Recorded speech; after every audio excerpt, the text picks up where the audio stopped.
சுகுமார், அதற்கு பிகே உடைய கணிப்பு சாத்தியமில்லை அப்படின்னு சொல்றாரு ஆர்கே.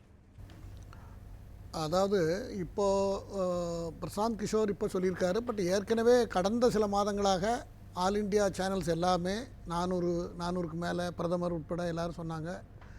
இப்போ லேட்டஸ்ட்டாக என்னன்னா கேஜ்ரிவால் கைது வந்து எப்படி டெல்லி அந்த மாதிரி இடங்களில்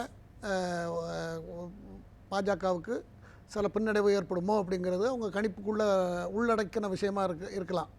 கெஜ்ரிவாலை வந்து கைது பண்ணதே வந்து அங்கே வெற்றி பெறுவோம் அப்படின்னு தானே இவ்வளவு நாளா பேசுனீங்க. உங்களை போன்றவர்களே என்ன சொல்றீங்க?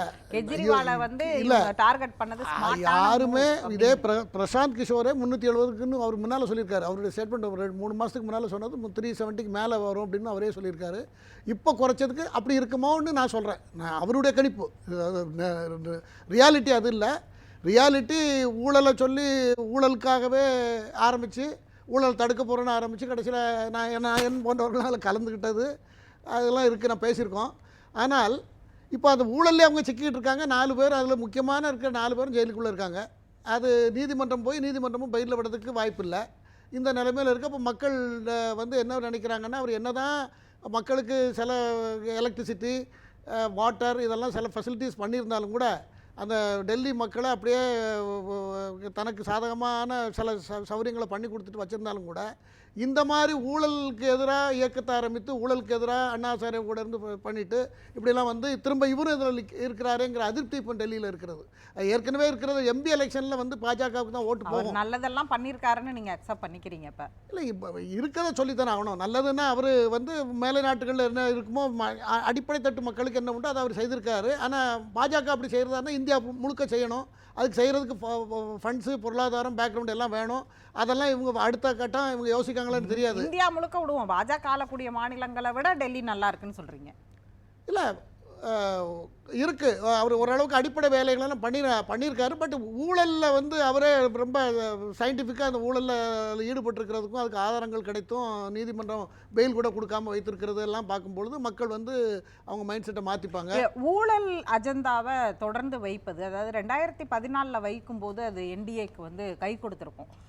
அதன் பிறகு பண மதிப்பிழப்பு, ஊழலை நாங்கள் ஒழிக்கிறது, கருப்பு பணத்தை ஒழிக்கிறது, இப்படியான பல முயற்சிகள். அந்த முயற்சிகளுக்கு பிறகு இப்பயும் வந்து எதிர்க்கட்சிகள் மேல ஒரு ஊழல் குற்றச்சாட்டை மட்டும் சொல்லி தேர்தலை சந்திக்கிறது. முதல்ல ஊழல் வந்து தேர்தலில் ரோல் பிளே பண்ணுதா அப்படிங்கிறது முதல் கேள்வி. 2வது கேள்வி, தொடர்ந்து எதிர்க்கட்சிகள் வைக்கிற விமர்சனம். அஜித் பவார் தொடங்கி இந்த மாதிரி வாஷிங் மிஷின் மாதிரி பயன்படுத்துறாங்கிறத ஜெயராம் ரமேஷ் ஆரம்பித்து வைத்த ஃபார்முலாவை இன்னைக்கு 2 நாட்களாக எதிர்க்கட்சிகள் தொடர்ந்து பேசிட்டு இருக்காங்க. இப்போ 2 நாட்களாக ஒரு பத்திரிகை செய்தியா வந்ததுக்கு பிறகு நிறைய பேசுறாங்க.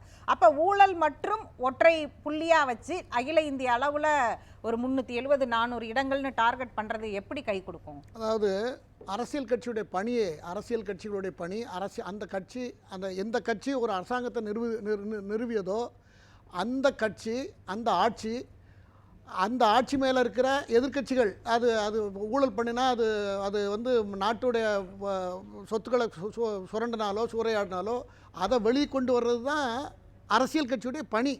அரசியல் கட்சியுடைய தலையாய பணியே அதுதான். ஊழல்ங்கிறது என்னது? எல்லாருக்கும் கிடைக்கிறத ஒரு சிலர் தனக்கு தான் சாதகமாக எடுத்துகிட்டு போகிறது தான் ஊழல். அதை தடுக்கிற வேலையை அல்லது நான் தடுப்பேன் அல்லது தடுக்க போகிறேன், நான் தடுத்துருவேன் அப்படின்னு மக்கள்கிட்ட ஒரு நம்பிக்கை ஏற்படுத்தி அந்த ஆட்சியிட்டருந்து இந்த ஆட்சி மாற்றத்தை கொண்டு வர்றது தான் அரசியல் கட்சியுடைய பணி. இது காலாகாலமாக உலகம் பூரா நடந்திருக்கிறது. எங்கே வேணாலும் ஊழலை தான் பெருசாக பேசுவாங்க. ஊழல் ஃப்ரெஞ்சாக இருக்கட்டும், ஃப்ரெஞ்சு புரட்சிக்கு காரணமே அதுதான். எல்லா இடத்துலையுமே ஊழல் தான் பேசணுமே தவிர அவர் எப்படி இவர் எப்படி மற்றதை அடுத்தவங்க என்ன நினைப்பாங்க இப்படி நினைப்பாங்க அந்த கருத்துக்கள்லாம் அப்பாற்பட்டது. பிரதான ஊழல்னு அதான் சொல்றல, நீங்க பிரெஞ்சு புரட்சி அளவுக்கெல்லாம் போக வேண்டாம். நாம ஊழல்னு வைக்கிற அளவுகோல் ஒவ்வொருத்தவங்களுக்கும் வெவ்வேறா இருக்கே, ஒவ்வொரு கட்சிக்கு வேறையா இருக்கே. அதாவது அரசாங்கத்தை நடத்துகிற ஒரு கட்சி அரசாங்கம் எப்படி பார்க்கணும், அரசாங்கத்தில் இந்த தப்புகள்லாம் நடந்தது என்றால் இதை இப்படிலாம் ஹேண்டில் பண்ணணும், அதுக்காக இந்த ஏஜென்சியெல்லாம் அரசாங்கம் அரசியல் சட்டம் வழியாக நியமிக்கிறது. ஆனால் ஆளுங்கட்சிகளுக்கு வரக்கூடிய கம்ப்ளைண்ட்டு புகார், அந்த துறைகளுக்கு வர வேண்டிய புகார், அதன் அடிப்படையில் தான் அவங்க நடவடிக்கை எடுப்பாங்க. அதுக்கு தேவையான ஆதாரங்கள் கிடைச்சதுனாக்கா இப்போ கூட 3000க்கும் மேற்பட்ட ஃபைல் வந்து இன்னும் பெண்டிங்கில் இருக்குது. ஊழலை ஒரு உதாரணத்துக்கு பேசுவோம். இன்னைக்கு வந்து பத்திரிகையாளர் சந்திப்பில் மதியானம் கோவை வேட்பாளர் பாஜகவுடைய மாநில தலைவர் சொல்கிறாரு, எதிர்க்கட்சிகள் எல்லாம் வந்து பரிசு பொருள்கள் கொடுக்குறாங்க அப்படின்னு பரிசு பொருள் இந்த பரிசு பொருள் தான் கொடுக்குறாங்கன்னு வேற சொல்றாரு தோடு. அவ்வளவு அக்யூரஸியா தெரிஞ்சிருந்தா அவரே புகார் கொடுத்து அவரே புடிச்சு கொடுத்துருந்துருக்கலாம் இல்லையா? அது ஒரு ஸ்டேட்மெண்டா இருக்கு. இப்ப என்ன கேள்வினா, பெரும்பாலான இது ஒரு உதாரணம், பெரும்பாலும் ஊழல்கள் அப்படின்னு சொல்றது வெறும் ஸ்டேட்மெண்ட். உங்களுக்கு இவ்வளவு கரெக்டா இந்த பொருள் தான் கொடுத்துருக்காங்க, இவ்வளவு கொடுக்குறாங்க அப்படின்னு அக்கரசி தெரிஞ்சிருந்தா நீங்களே புகார் கொடுக்கலாமே. அதுக்கு தான் தேர்தல் ஆணையம் அவ்வளவு புகார் நம்பர் கொடுத்துருக்குது. அதுதான் கொடுத்துருக்காரு. அவர் ப்ரெஸ்ஸில் சொல்லியிருக்காரு. தேர்தல் ஆணையம் நான் திரும்ப அதை ஃபாலோ பண்ணி அவங்கள பிடிக்கணும், ஃபர்தராக அது போல் நடந்தால் தடுக்கணும். இதுக்காக தான் சொல்கிறது. அது வந்து சாமானிய மக்களுக்கு கொடுத்த அதாவது தேர்தல் இல்லை, ஒரு வாரத்துக்கு இல்லை 10 நாளைக்கு முன்னே அவர் உங்களுக்கு 10 நாளைக்கு முன்னையே அவர் சொல்லியிருந்தாரு, நாங்கள் யாருக்கும் பணம்லாம் நான் கொடுக்க போகிறது இல்லைன்னு அவர் ஓப்பனாக ஸ்டேட்மெண்ட் கொடுத்துருந்தாரு.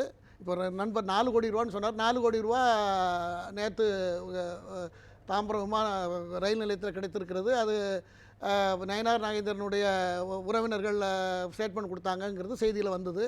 ஆனால் அதற்கு திரு நயனார் நாகேந்திரன் அவர்கள் இது என்னுடைய பணம் இல்லைன்னு அவர் சொல்லிட்டாரு. அதுக்கு மேலே ஐடி தான் அதை என்ன யார் பணம் என்ன பணம் எதிர்க்கட்சிகள் கூட நாங்க இந்த ஊழலை செய்யல, இது எங்களோட பைசா இல்ல அப்படின்னு தானே சொல்றாங்க. ஆனா அதை மட்டும் நம்ம தொடர்ந்து பேசிக்கிட்டே இருக்கிறோமே. இல்லை இது இந்த தேர்தல் நேரத்தில் நடக்கிற விஷயங்கள். 2 பேரும் கொடுக்குற ஸ்டேட்மெண்ட்டு பணம் கிடச்சிருக்கு, அதை கண்டுபிடிச்சி யாராக இருந்தாலும் தண்டிக்கணும். இப்ப முதலமைச்சர் ஒன்று சொல்றாரு, அதாவது வட இந்தியாவில் அவங்க எதிர்பார்த்த எண்ணிக்கை கிடைக்காது, அதனால அவங்க தென்னிந்தியாவை அதிகம் குறிவைக்கிறார்கள் அப்படின்னு ஒரு ஸ்ட்ராட்டஜி சொல்கிறார். தமிழ்நாட்டில் அது நடக்காது அப்படிங்கிறாரு. ஆனால் இப்போ பிரசாந்த் கிஷோரே 10 டபுள் டிஜிட்டல் வரும் தமிழ்நாட்டில் வர்றதுக்கு வாய்ப்பு இருக்குன்னு சொல்லியிருக்காரு.